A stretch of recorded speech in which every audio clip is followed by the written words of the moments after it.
அனைவருக்கும் அன்பு மிகுந்த வணக்கம்.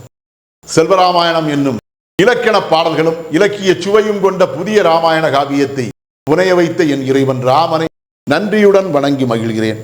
செல்வராமாயணம் பருவம் 3 அயோத்தி பருவம், காலம் 8 பரதன் காலம். தந்தைக்கும் தமையனுக்கும் என் உயிருக்கும் எதிரான அனைத்தையும் செய்துவிட்டு அன்பால் செய்தேன் என்று சொல்கிறாயே என்று பரதன் பேசுதல். பாடல் எண் 862.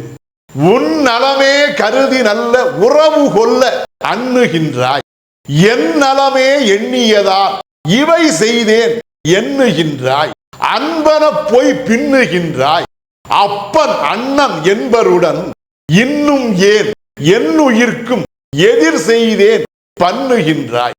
இதுவே 862வது பாடல். இந்த பாடலுக்கான விளக்கத்தை காண்போம்.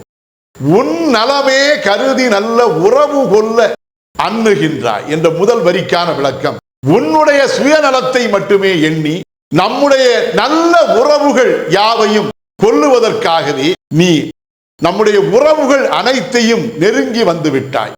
என் நலமே எண்ணியதால் இவை செய்தேன் எண்ணுகின்றாய்.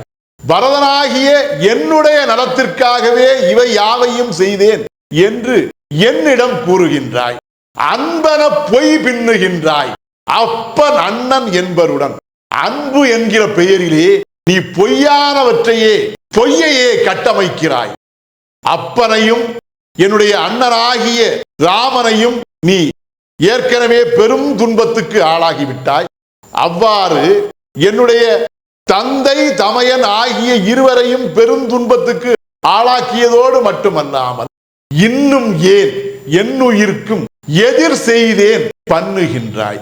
என்னுடைய உயிருக்கும் கூட எதிரானவற்றை செய்துவிட்டு நீ செய்த அவற்றை மறைப்பது போல், அவற்றை நியாயப்படுத்துவது போல், என்னிடத்திலே வந்து உள்ளத்தை மறைத்து பேசுவது போல் நிறுத்தி என்னிடத்தில் பொய்யாக பேசுகிறாயே என்று பரதன் தன்னுடைய தாயிடத்திலே கேட்டான். இதுவே 862வது பாடலுக்கான விளக்கம். செல்வராமாயணத்தின் 863வது பாடல் மற்றும் அதன் விளக்கம் ஆகியவற்றை அடுத்த பகுதியில் காண்போம்.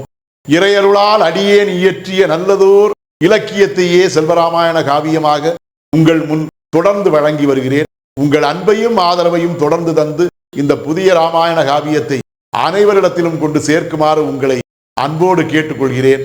அனைவருக்கும் நன்றி, வணக்கம்.